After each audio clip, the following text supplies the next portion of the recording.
प्रदेश के मुख्यमंत्री योगी आदित्यनाथ ने आज सुबह टीम 11 के साथ बैठक किया। टीम 11 की बैठक के साथ अभी इस समय वो कैबिनेट की बैठक कर रहे हैं। कैबिनेट की बैठक में मंत्रियों के साथ, मंत्रिमंडल के साथ, मंत्रियों के सहयोगियों के साथ विचार विमर्श कर रहे हैं कि लॉकडाउन 4 में उत्तर प्रदेश में क्या चीज़ें होंगी, क्या बदलाव किए जाएंगे, किस तरह की गाइडलाइन को फॉलो किया जाएगा। दरअसल केंद्र के सारे मामलों की गाइडलाइन जारी होने के बाद अब उत्तर प्रदेश सरकार लगातार मंथन कर रही है। वो उसके सामने दो चुनौतियां हैं। चुनौतियां एक ये है कि पहली चुनौती यह है कि सबको बाहर से लेकर के आना है।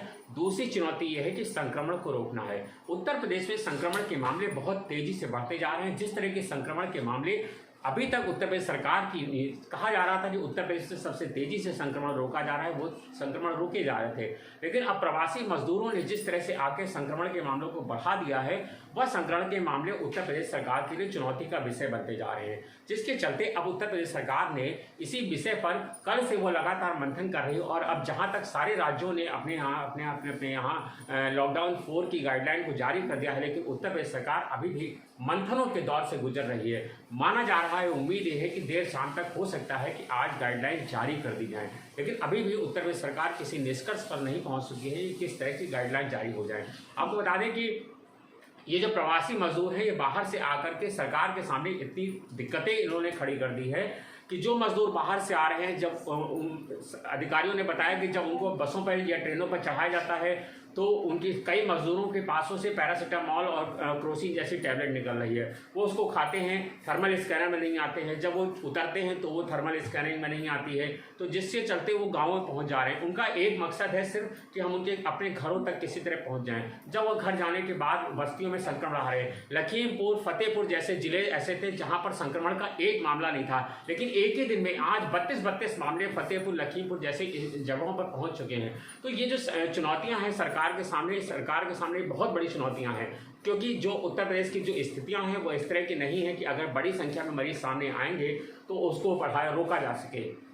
ये जो मरीज हैं वह बढ़ते जा रहे हैं। उत्तर प्रदेश में अब ये संख्या 250 से 300 पहुंच गई प्रतिदिन मरीजों की। 250-300 मरीज अगर रोज बढ़ रहे हैं तो उत्तर प्रदेश के लिए चुनौती का विषय है, क्योंकि जो मरीज पहले 100-50-60 के रेशियो में बढ़ रहे थे, अब वो 250-300 की रेंज में आ गए हैं। उत्तर प्रदेश की संख्या मरीज की बढ़ करके 5000 के आसपास पहुंच गई है। तो ये जो चुनौतियां हैं ये सरकार के सामने मुंह बाय खड़ी हुई हैं। सरकार इनसे निपटने की रणनीति बना रही है। दरअसल सरकार सारी चीज़ों पर मंथन कर चुकी है और अब वो सारी गाइडलाइन बना चुकी है, तो अब उसे समझ में नहीं आ रहा है। अब वो इसी को लेकर मंथन कर रही है कि क्या हम नई चीज़ें लागू करें कि जिससे लोगों को रोका जा सके और आर्थिक गतिविधियां भी चल जाएं। क्योंकि केंद्र सरकार ने जो गाइडलाइन जारी की है, केंद्र सरकार ने कहा है कि आर्थिक गतिविधियों को शुरू किया जाए। उत्तर प्रदेश की योगी सरकार के सामने चुनौती यही है कि जब आर्थिक गतिविधियों को रोका गया है तब इस तरह के संक्रमण के मामले तेजी से बढ़ रहे हैं। अगर आर्थिक गतिविधियों को खुला दिया जाए, यानी कि दुकानें खोल दी जाए, बाजार खोल दिए जाए, सैलून खोल दिए जाए, जो केंद्र की गाइडलाइन है, तब संक्रमण के मामले कहाँ जाकर के रुकेंगे इसकी कोई कल्पना नहीं है। इसी के चलते उत्तर प्रदेश सरकार लॉकडाउन 4 की गाइडलाइन को जारी करने के लिए खूब मंथन कर रही है, लेकिन माना यही जा रहा है कि उत्तर प्रदेश सरकार अगर गाइडलाइन जारी करेगी तो कोई बड़ा बदलाव नहीं देखने को मिलेगा। जो अभी तक हमें स्पष्ट जानकारी मिल रही है उसके मुताबिक सिर्फ ग्रीन जोन में ही कुछ छूट देने की रियायत बन रही है, लेकिन और ऑरेंज और रेड जोन में सरकार किसी तरह की छूट नहीं देना चाहती है। लेकिन सरकार के सामने चुनौती है क्योंकि केंद्र में भी भारतीय जनता पार्टी की सरकार है और उत्तर प्रदेश में भारतीय जनता पार्टी की सरकार है। अगर केंद्र की बताई गाइडलाइनों को उत्तर प्रदेश सरकार जारी करने में थोड़ा दिक्कत दिखाता है तो ये माना जाता है कि जो केंद्र सरकार की गाइडलाइन है वो अगर भाजपा शासित राज्य ही अगर उसको एज इट इज़ नहीं फॉलो कर सकते हैं तो दिक्कत हो सकती है। हालांकि उन्होंने केंद्र ने भी अपने पाले से गेंद दूसरे राज्यों के पाले में छोड़ दी है, वो भी ज़्यादा हेडक लेने की स्थिति में नहीं है। गृह मंत्रालय ने साफ साफ कह दिया हमने अपनी गाइडलाइन जारी कर दी, अब राज्य जाने और राज्यों का काम जाने। तो उन्होंने राज्यों के ऊपर ही सारा ठीकरा फोड़ दिया है। अब अगर राज्यों के ऊपर मामला बढ़ता है तो राज्य के मुख्यमंत्री दोषी होंगे, राज्य का गृह मंत्रालय दोषी होगा, राज्य सरकार दोषी होगी और राज्य सरकार में अगर जो है राज्य अगर आर्थिक गतिविधियों को नहीं चालू करता है, केंद्र की बताई गाइडलाइन को नहीं चालू करता है, क्योंकि ऐसा नहीं है कि अगर योगी आदित्यनाथ जो चाहेंगे वो लागू कर लेंगे। अगर वो जो गाइडलाइन देंगे उसको उनको बताना पड़ेगा गृह मंत्रालय को बताने के बाद ही वो उस पर अंतिम मुहर लगेगी और फिर वो उसको जारी करेंगे। लेकिन अभी अंतिम मुहर नहीं लग पाई है। सवेरे उन्होंने अधिकारियों के साथ बैठक किया, इस समय मंत्रिमंडल के साथियों के साथ बैठक चल रही है। इसी पर खूब मंथन हो रहा है सुबह से, कल से बल्कि मंथन हो रहा है जब से केंद्र सरकार ने गाइडलाइन जारी की। हालांकि योगी आदित्यनाथ सरकार 2 दिन पहले से मंथन कर रही थी, लेकिन अभी वो किसी नतीजे पर नहीं पहुंच पाई है। इसके अलावा आपको बता दें कल से बल्कि परसों रात से कहें प्रियंका गांधी और योगी आदित्यनाथ के बीच में आरोप प्रत्यारोप की राजनीति चल रही, सियासत चल रही है। राजस्थान सरकार से 1000 बसें ला करके, हालांकि जो यूपी के बॉर्डर पर खड़ी हैं वो करीब 200 बसें ही खड़ी हुई हैं जो हमारी जानकारी मिली है। लेकिन प्रियंका गांधी का कहना था कि हमने 1000 बसें मंगवा ली है और उत्तर प्रदेश में जो सड़कों पर मजदूर पैदल चल रहे हैं उनका दुख दर्द हमसे देखा नहीं जा रहा है। तो सरकार को चाहिए कि हमने जो बसें मंगाई हैं उनका इस्तेमाल करें और बसों से मजदूरों को उनके घरों को भेजा जाए। कल तक योगी सरकार और उनके मंत्री और उनके डिप्टी सीएम दोनों यही कह रहे थे कि जहां कांग्रेस सरकार है, जहां महाराष्ट्र में है, जहां राजस्थान है, पंजाब है, वहां आप अपनी बसों को भिजवाइए और वहां से मजदूरों को भिजवाइए जहां से आपको भिजवाना हो। लेकिन कल जब प्रियंका गांधी ने इस पर सियासत थामा और सियासत में उन्होंने योगी आदित्यनाथ से कहा, एक ट्वीट करके कहा कि मुख्यमंत्री जी ये राजनीति का समय नहीं है, इस समय आपको जो है लोगों को राजनीति से अलग हट करके लोगों की सेवा के लिए ध्यान देना चाहिए। मुख्यमंत्री ने इस पर एक कदम आगे बढ़ करके एक चाल चल दी और उन्होंने कहा, आज सुबह कहा कि प्रियंका जी मुझे आपकी सारी बसें स्वीकार है, आपने जो 1000 बसें भेजी उसकी सूची सौंप दीजिए और अपने यहाँ से जो श्रमिक हैं उसकी सूची सौंप दीजिए। प्रियंका मुख्यमंत्री को शायद अंदाजा नहीं था कि इस पर क्या रणनीति होगी, क्या नीति होगी, क्योंकि उन्हें उम्मीद नहीं थी कि प्रियंका गांधी 1000 बसों की सूची सौंप देंगे। लेकिन मुख्यमंत्री कांग्रेस की ओर से मुख्यमंत्री कार्यालय को जाकर के लोगों ने 1000 बसों की सूची सौंप दी है कि ये बसें हमारे पास तैयार हैं, जिस समय आप कहेंगे उस समय बसें मजदूरों को लाने ले जाने का काम शुरू कर देंगे। हालांकि कहा जा रहा है कि कांग्रेस की ओर से कि हमने जब मुख्यमंत्री को दिया तो मुख्यमंत्री को चिट्ठी दे दी गई है, मुख्यमंत्री के अधिकारियों को चिट्ठी दे दी, लेकिन अभी तक हमें कोई जवाब नहीं मिला है। तो ये सियासत का दौर था जो कांग्रेस और भारतीय जनता पार्टी मतलब मुख्यमंत्री योगी आदित्यनाथ के बीच में चल रहा था। इस पर भी अब एक राय हो गई है कि योगी आदित्यनाथ ने कांग्रेस की बसों को स्वीकार कर लिया है और कांग्रेस ने उन बसों की सूची भी मुख्यमंत्री कार्यालय को उपलब्ध करा दी। अब देखना है कि कितनी देर बाद राजस्थान सरकार की बसों को यहाँ पर उत्तर प्रदेश में बसों को मजदूरों को लाने ले जाने की अनुमति मिल जाती है। इसके अलावा आपको बता दें आज सुबह से मुख्यमंत्री योगी आदित्यनाथ की टीम 11 के साथ बैठक कर रही थी। टीम 11 की बैठक के साथ मुख्यमंत्री ने कई अहम निर्णय लिए हैं। मुख्यमंत्री ने कहा कि जो स्थितियां हैं उन्होंने कहा कि उन्होंने आज एक नया निर्णय लिया। उन्होंने कहा कि अभी जो मजदूर बॉर्डर पे रुकते थे उन्हें वहाँ पर भोजन पानी आदि की व्यवस्था की जाती थी। अब उन्होंने कहा है कि अगर मजदूर कहीं भी सड़क पर चलते दिखे, शहर के अंदर, गाँव के अंदर, चौराहों के अंदर, कस्बों के अंदर कहीं भी दिखे, आप उसको तत्काल भोजन की व्यवस्था कराइए, चाहे वो चौराहे हो, चाहे वो सड़क हो, चाहे वो सड़क किनारा हो। ऐसा नहीं कि बॉर्डर पे ही अब रोका जाए। तो जहाँ भी मजदूर दिखेंगे अधिकारियों को आदेश दे दिया जाए, उनको रोक करके उनको खाने पीने की प्रबंध किया जाए, उनको निजी गाड़ियों से छोड़ा जाए। जहाँ भी मजदूर मिल जाते हैं, अगर 2-4 की संख्या में भी हैं तो उनको बस में बैठा करके उनको उनके गंतव्य तक छोड़ा जाए। पहले उनकी स्क्रीनिंग की जाए, अगर वो नहीं है कोरोना से संक्रमित तो उनकी जाँच कर ली जाए। और अब मुख्यमंत्री ने एक और आदेश दिया है, कहा कि अगर जो है अधिकारी संतुष्ट नहीं होते हैं तो इनकी कोरोना जांच भी कर लें। जरूरी नहीं कि सिर्फ थर्मल स्कैनर करके छोड़ दें, आप उनकी सूची इकट्ठा कर लीजिए और उनकी कोरोना जांच कर लीजिए, ताकि अगर वो कोरोना से पॉजिटिव निकलते हैं तो तत्काल उन्हें वहाँ से वापस क्वारंटाइन में भेजा जा सके। इसके अलावा मुख्यमंत्री ने कहा कि हमने 591 ट्रेनें चला करके लाखों लोगों को, श्रमिकों और कामगारों को उत्तर प्रदेश बुलाया था। उन्होंने कहा कि 12,000 बसें हमने लगा रखी हैं। अभी भी उत्तर प्रदेश परिवहन की 12,000 बसें लगी हैं जो श्रमिकों को, प्रवासी कामगारों को लाने ले जाने का काम कर रही हैं। इसके अलावा उन्होंने कहा 15,000 बसें जिला मुख्यालयों पर जिलाधिकारियों को उपलब्ध करा दी गई हैं, हर जिले में 200 बसों के हिसाब से।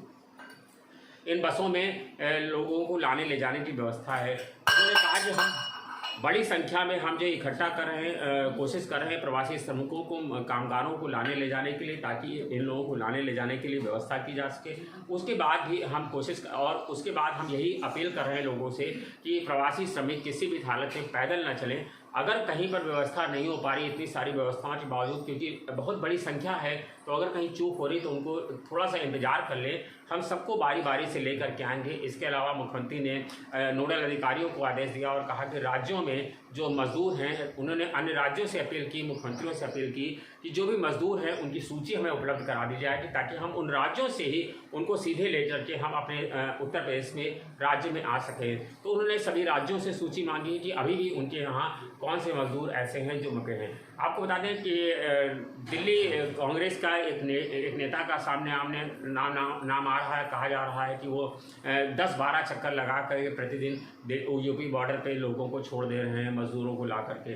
तो ये भी एक गलत तरीका है। अगर कोई भी पार्टी का लोग कर रहे हैं इस तरह से तो गलत है, क्योंकि श्रमिकों को लाना छोड़ना एक अलग जिम्मेदारी है, लेकिन अगर आप उनको पहुंचा रहे हैं तो उनको किसी सुरक्षित स्थान तक पहुंचाइए। ये सारी चीज़ें सामने निकल के आ रही हैं, लेकिन अब उत्तर प्रदेश सरकार इस पर लगातार कमर कसे हुए है और अभी भी ये लगातार बैठक चल रही है। कैबिनेट में बैठक हो रही है, लॉकडाउन 4 की निर्णय भी लिए जा रहे हैं। इसके अलावा कैबिनेट में कई अहम निर्णय भी लिए जाने हैं, उनकी जानकारी अभी जैसे आएगी वो भी हम आपको अवगत कराएंगे। उत्तर प्रदेश में कोरोना पॉजिटिव मामलों की संख्या लगातार बढ़ गई है। उधर आपको बता दें कि L1 अस्पतालों की बेड की संख्या 70,000 के आसपास हो गई है। मुख्यमंत्री ने इनको 1 लाख करने के आदेश दिया था, तो अब 70,000 बेड L1, L2, L3 श्रेणी के हो गए हैं। हर 10 बेड पर एक ऑक्सीजन की व्यवस्था हो गई है। L3 सीरीज़ के जो हॉस्पिटल हैं वहाँ पर वेंटिलेटर की व्यवस्था कर दी गई है। हर जिले में 5-5 वेंटिलेटर की व्यवस्था कर दी गई है। मुख्यमंत्री ने आदेश दिया कि जो भी वेंटिलेटर हैं सबको क्रियाशील रखा जाए। बड़ी संख्या में कामगार आ रहे हैं, तो बेडों की संख्या में कोई दिक्कत नहीं होनी चाहिए। कोई भी बेड कहीं भी मिले तो उसको तुरंत बेड पे और आइसोलेट किया जाए। और क्वारंटाइन, उन्होंने कहा क्वारंटाइन सेंटर का सैनिटाइज कर लिया जाए। हर क्वारंटाइन सेंटर पे एक ऑक्सीमीटर रखा जाए और उन्होंने कहा कि जो थर्मामीटर है उसकी व्यवस्था की जाए, ताकि अगर कहीं भी कोई मरीज़ मिल रहा है तो उसकी व्यापक स्तर पर जांच कर ली जाए कहीं भी कोरोना। और उन्होंने इसके साथ साथ उन्होंने कहा कि जो हमारे सामने चुनौती है कि जो श्रमिक आ रहे हैं उनको काम भी कैसे उपलब्ध कराना है, तो उन्होंने विभागों से ये भी कहा है कि रोजगार उपलब्ध कराने की रणनीति पर भी लगातार ध्यान दें। इसके अलावा आपको बता दें कि जो श्रमिक हैं उनकी अब उत्तर प्रदेश में जो ये जो कोविड-19 की जांच होती है, तो वो मुख्यमंत्री ने 10,000 करने की इसकी क्षमता करने का आदेश दिया था। अब आज उत्तर प्रदेश में करीब 6,000 टेस्ट हो पाए हैं। तो अब उत्तर प्रदेश में पूल के टेस्ट किट के माध्यम से जांच बढ़ गई है।